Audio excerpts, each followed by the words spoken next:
ఈ వీడియో చూసే ముందు మిగతా 2 పార్ట్స్ చూసి అప్పుడు ఈ వీడియో చూడండి. మీకు ఈ కథ పూర్తిగా అర్థమవుతుంది. దేవుడా, నువ్వే నా రాజుని కాపాడాలి. ఇందాక రాజుతో GPS ఆన్ చేయమన్నానుగా, ఆన్ చేశాడో అని చూస్తాడు. వాళ్ళు కేరళ వెళ్లే రూట్లో వెళ్తున్నట్టుగా ఉంది. అంతే, విజయ్కి షాక్ కొట్టినట్లుగా అలా కూర్చుండిపోతాడు. విజయ్ మైండ్ పని చేయడమే మానేసింది. ఇప్పుడు ఏం చెయ్యాలి, ఎలా వాళ్ళను ఆపాలి అనుకుంటూ స్వామీజీని తలుచుకుంటాడు. విజయ్, నువ్వు ఇక్కడ ఇలాగే కూర్చొని ఉంటే వాళ్ళు వెళ్ళిపోతారు. రాజు మనకు దక్కడు. ముందు నువ్వు వెళ్ళు, తర్వాత ఏమి చేయాలో నీకే అర్థమవుతుందని స్వామీజీ చెప్తారు. అలాగే స్వామీజీ, మీరు చెప్పినట్లే చేస్తానని విజయ్ కార్ని స్పీడ్గా డ్రైవ్ చేస్తూ కేరళ వెళ్లే రూట్కు వైపు పోనిస్తాడు. నందు హలో కూర్చొని రాజు కోసం ఎదురు చూస్తూ ఉంటుంది. టాబ్లెట్లు తీసుకురావడానికి ఇంతసేపు ఎందుకయింది, ఫోన్ చేస్తే కలవడం లేదు అనుకుంటూ ఉంటుంది. రూమ్లో నుండి నందు అంటూ బయటకు వస్తుంది సూర్యకాంతం. ఏమిటి, ఇంకా రాజ్ రాలేదా అంటుంది. రాలేదు పిన్ని, ఆయన కోసమే చూస్తున్నా అంటుంది నందు. షాపులన్నీ మూసి ఉన్నాయా అనుకుంటూ అందుకే లేట్ అయింది అనుకుంటూ ఉంటుంది. ఆయన రాగానే మీకు టాబ్లెట్లు ఇస్తాను పిన్ని గారు, మీరు వెళ్ళి రెస్ట్ తీసుకోండి అంటుంది నందు. రాజు రాకపోయేసరికి సూర్యకాంతంకు చాలా హ్యాపీగా ఉంటుంది. ఈరోజు వీళ్ళ ఆనందానికి చెడగొట్టాను, ఇప్పుడు ఆనందంగా నిద్ర పడుతుంది అనుకుంటూ, సరే నందు, నేను వెళ్ళి పడుకుంటాను. నువ్వు రాజు వచ్చిన తర్వాత నాకు టాబ్లెట్స్ తెచ్చి ఇవ్వు అని వెళ్ళిపోతుంది. నందు రాజు కోసం, రాజుకి తనకు ఎలా పెళ్లి జరిగిందో గుర్తు తెచ్చుకుంటూ ఉంటుంది. అక్కడ కారులో రాజు నందుతో, నందు, మన పెళ్లి ఎలా జరిగిందో తలుచుకుంటే ఇప్పటికీ నవ్వు వస్తుంది అంటాడు. రాజు కూడా పెళ్లి ఎలా జరిగిందో గుర్తు చేసుకుంటాడు. ఇద్దరు 3 సంవత్సరాలు వెనక్కి వెళ్తారు. రాజ్ కేరళలో చదివి పూర్తి చేసుకొని వచ్చి విజయ్తో కలిసి కొత్తగా బిజినెస్ పెడతాడు. పెట్టిన కొన్ని రోజులకు బాగానే సక్సెస్ అవుతుంది. ఇంకా ఇంట్లో పెళ్లి చేసుకోమని ఒకటే పోరు పెడుతూ ఉంటారు. అయినా రాజు వినేవాడు కాదు.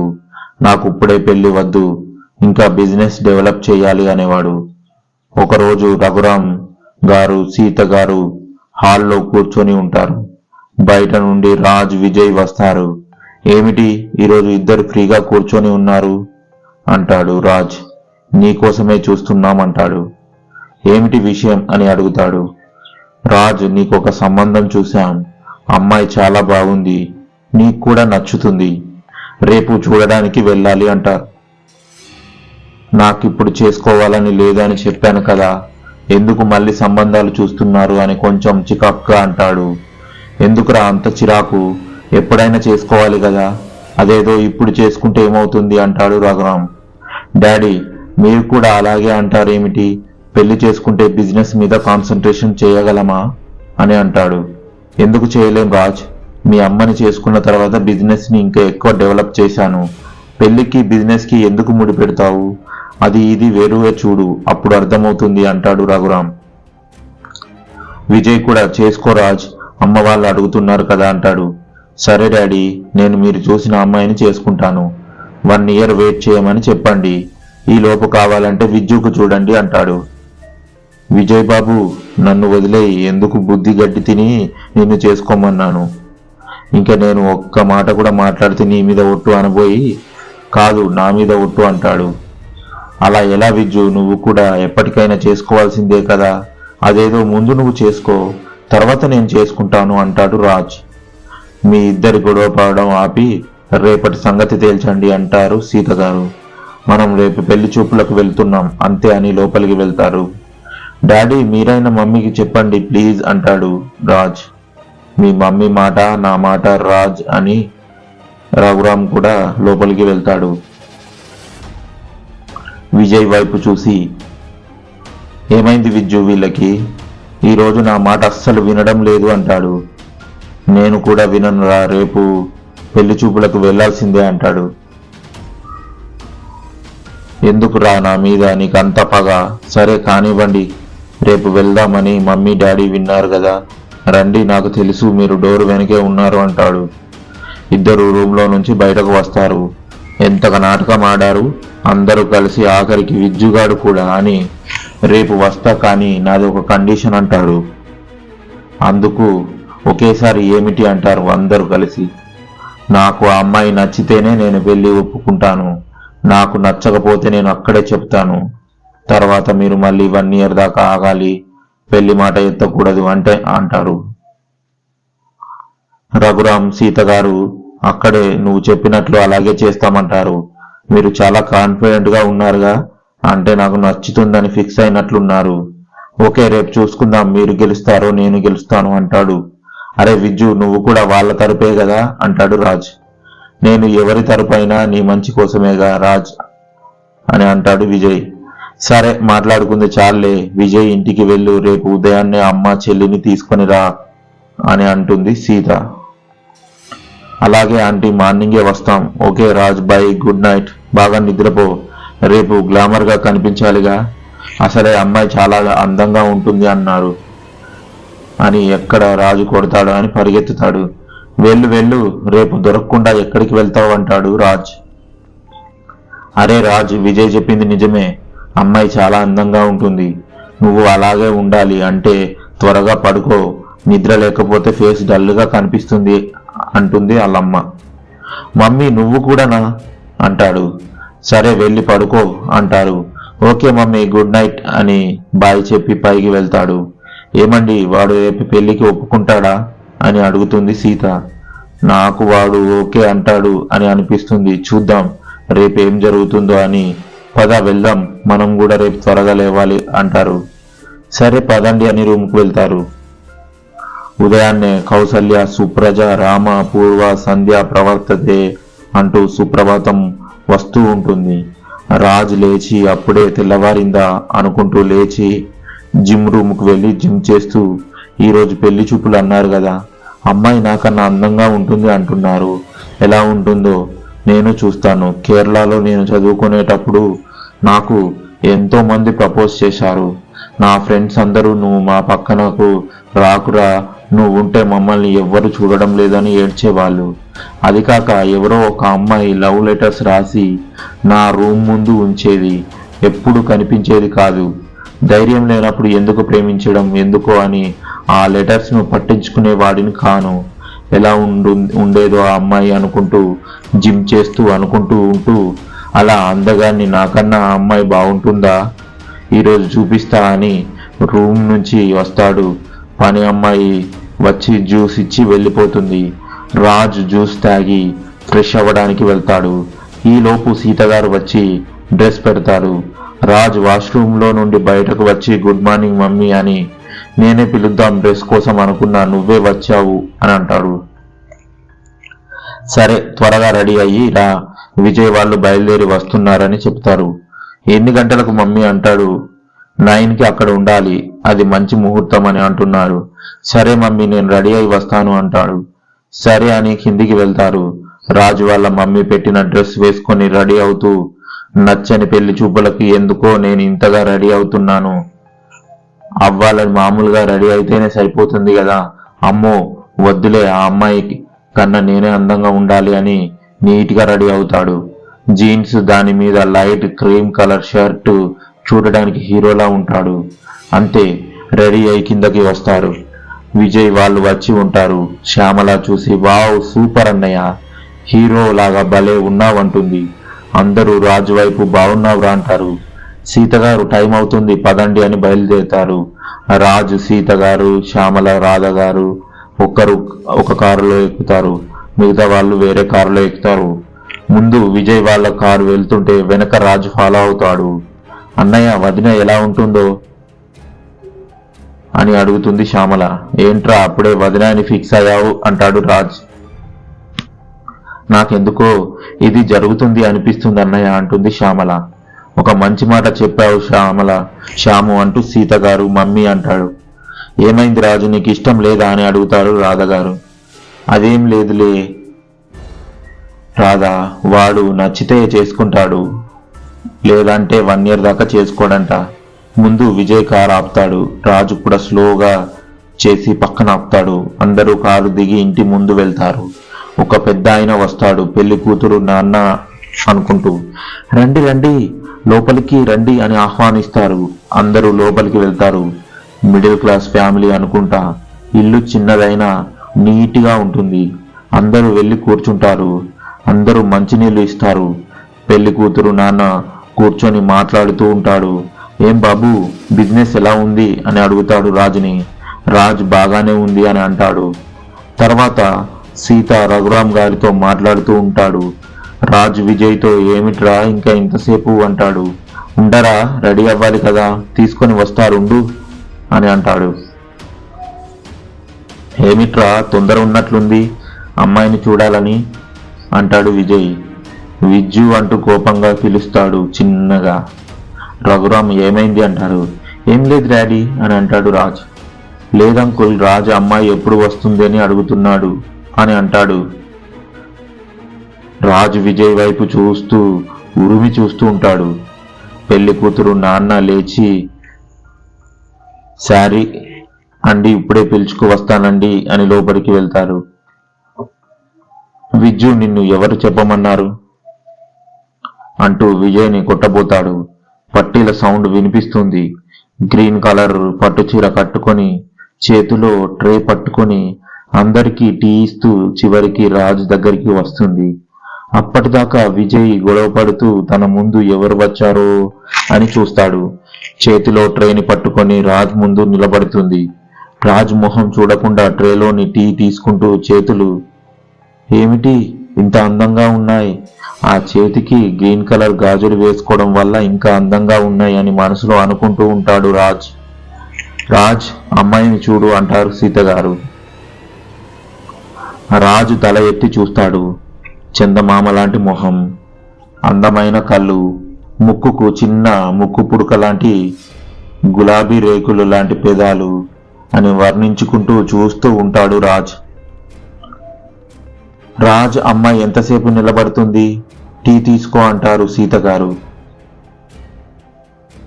రాజు టీ తీసుకొని అలాగే చూస్తూ ఉంటాడు. రాజుకు టీ ఇచ్చి వెళ్ళి వాళ్ళ అమ్మ పక్కన నిలబడుతుంది. విజయ్ చెవి దగ్గర బాగుంది కదా అంటాడు. చాలా చాలా బాగుంది అని విజయ్ వైపు చూసి సిగ్గుపడతాడు. రాజ్, అమ్మాయికి నచ్చిందా అంటాడు. చేసుకుంటే ఇలాంటి అమ్మాయినే చేసుకుంటా విజ్జు అంటాడు. చాలా హ్యాపీగా ఉంది రాజ్ నాకు అంటాడు విజయ్. ఏమిటి ఇద్దరు ఫ్రెండ్స్ తెగ మాట్లాడుకుంటున్నారు, మాకు చెప్పండి అంటాడు రఘురాం గారు. సీత గారు, నీ పేరేమిటి అని అడుగుతారు. నందిని అని చిన్నగా చెబుతుంది. అందరూ నందు అని పిలుస్తామని వాళ్ళ అమ్మగారు చెబుతారు. వాయిస్ ఎంత బాగుందో, నేమ్ కూడా అంతే బాగుంది అని అనుకుంటాడు రాజ్.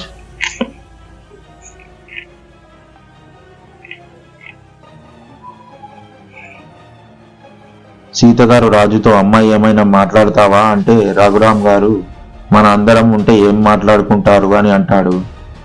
అప్పుడు నందిని వాళ్ళ నాన్న సుధాకర్ గారు, నందు అబ్బాయిని రూమ్కి తీసుకువెళ్ళు అంటారు. సరే నాన్న అంటుంది.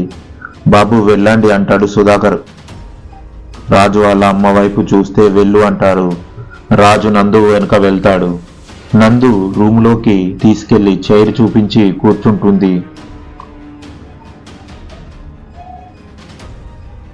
రాజు కూడా అంతా ఒకసారి చూస్తాడు.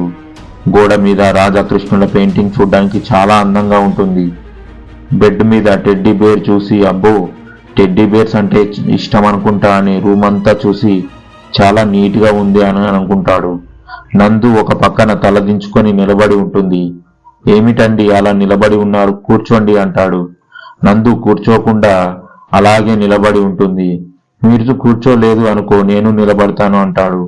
అంతే, నందు వచ్చి రాజుకి ఎదురుగా బెడ్ మీద కూర్చుంటుంది.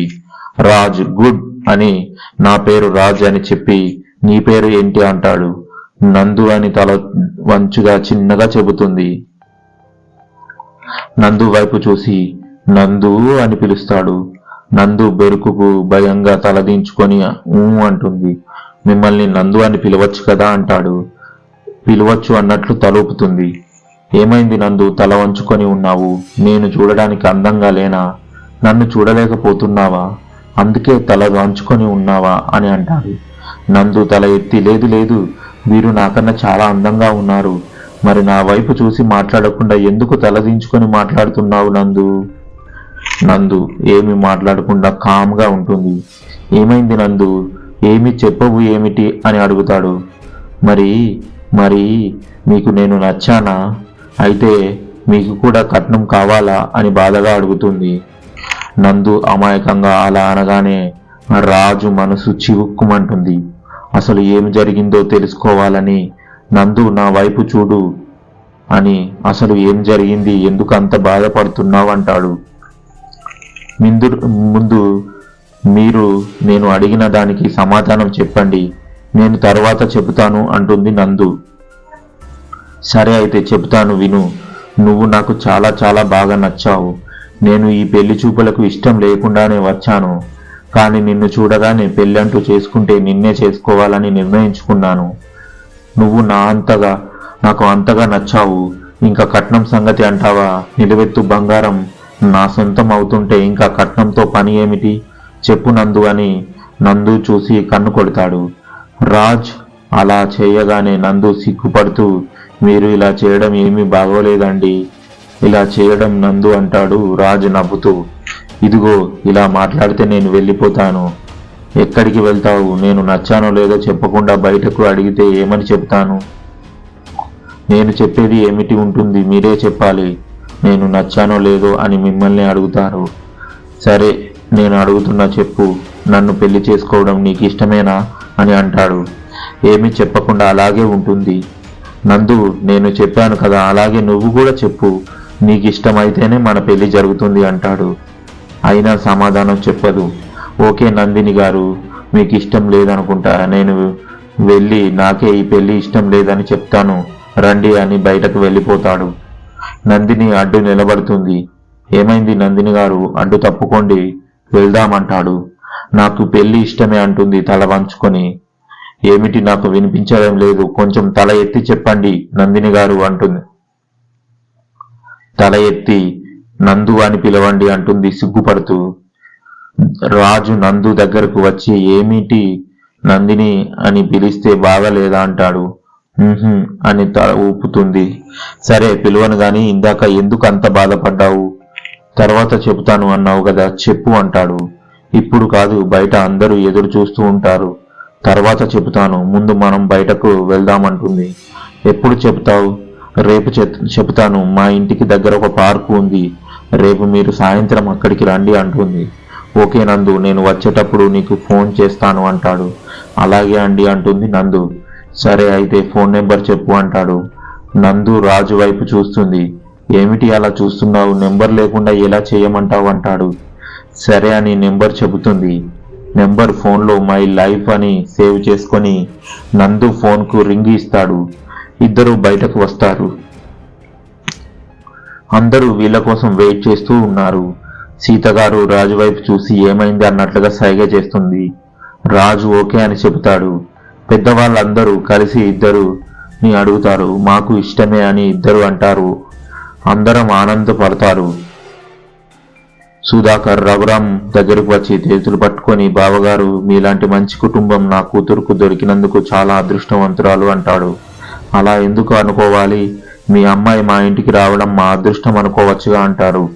విజయ్ వాళ్ళ దగ్గరికి వచ్చి మనం అందరం అదృష్టవంతులమే, ఎందుకంటే ఇన్ని రోజుల నుండి పెళ్లి వద్దు అని నందుని చూసిన తర్వాత రాజుకి పెళ్లి ఒప్పుకున్నాడు.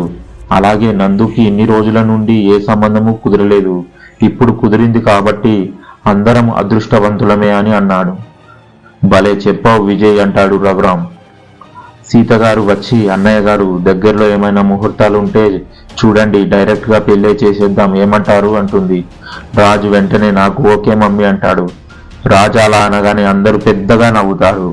ఏమిట్రా వచ్చేటప్పుడు నాకు అసలు పెళ్ళే వద్దు అన్నావు, ఇప్పుడేమిటి పెళ్లికి తొందరపడుతున్నావు, ఏంటి సంగతి అంటాడు విజయ్. అది నందుని చూడక ముందు అన్నాను విజ్జు, నందును చూసిన తర్వాత ఒక్క నిమిషం కూడా వదిలి ఉండాలనిపించడం లేదు విజ్జు.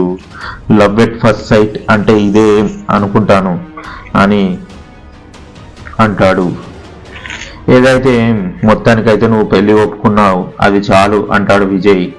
శ్యామల నందు దగ్గరికి వెళ్ళి, హాయ్ వదిన, నేను విజయ్ రాజ్ అన్నయ్యలకు ముద్దుల చెల్లెల్ని, నీకు అర్ధ మొగుడిని అవుతాను అంటుంది నవ్వుతుంది. రాధగారు వచ్చి, ఏమిటే వదినను భయపెడుతున్నావా అంటారు. నేనేమీ అనలేదు, నీ అర్ధ మొగుడిని అంటున్నాను అంతే అంటుంది. నిన్ను అంటూ రాధగారు కొట్టబోతే పెద్దమ్మ అంటూ సీత దగ్గరికి వెళ్తుంది. ఏమిట్రా, ఏమైంది? అమ్మ కొడుతుందంటే విజయ్ వచ్చి నువ్వు ఏదో తింగర్ పని చేసే ఉంటావు, అందుకే అమ్మ కొట్టబోయింది. అవునురా, నందు దగ్గరికి వెళ్ళి నందుని భయపెడుతుంది అంటుంది.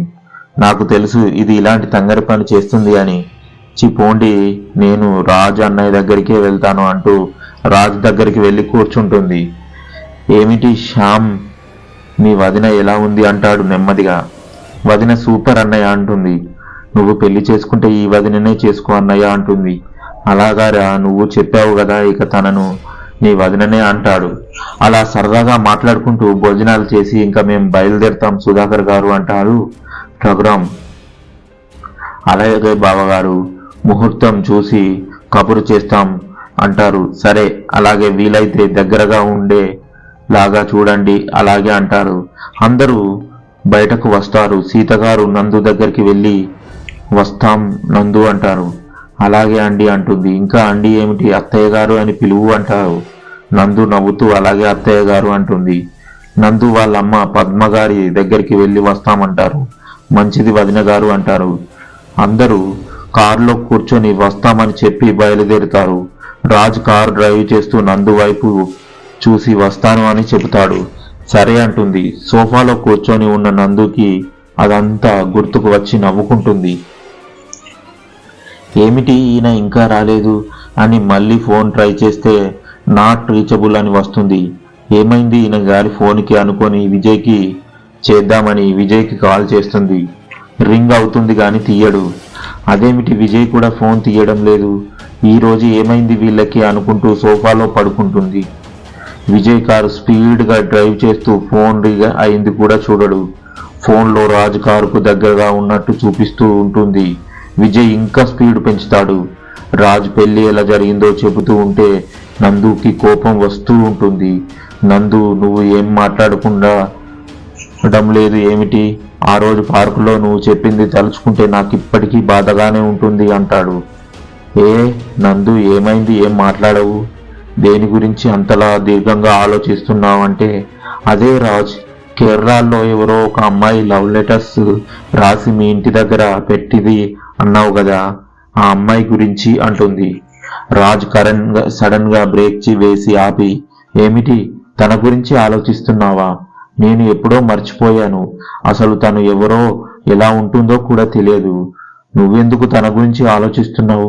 నన్ను టెస్ట్ చేస్తున్నావా నందు అంటాడు నవ్వుతూ. రాజు చెప్పేది ఏం వినకుండా, అసలు నువ్వు తన గురించి ఎందుకు పట్టించుకోలేదు?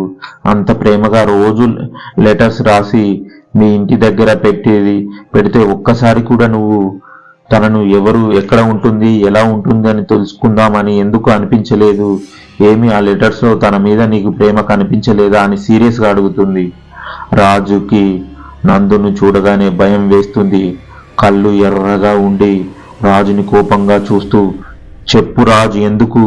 నీకు తనలో ఉన్న ప్రేమంతా లెటర్స్ లో రాసి పెడితే కనీసం వాటిని పట్టించుకోకుండా చదువు అయిపోగానే ఆంధ్ర వెళ్ళి పెళ్లి చేసుకొని నువ్వు సుఖంగా ఉన్నావు.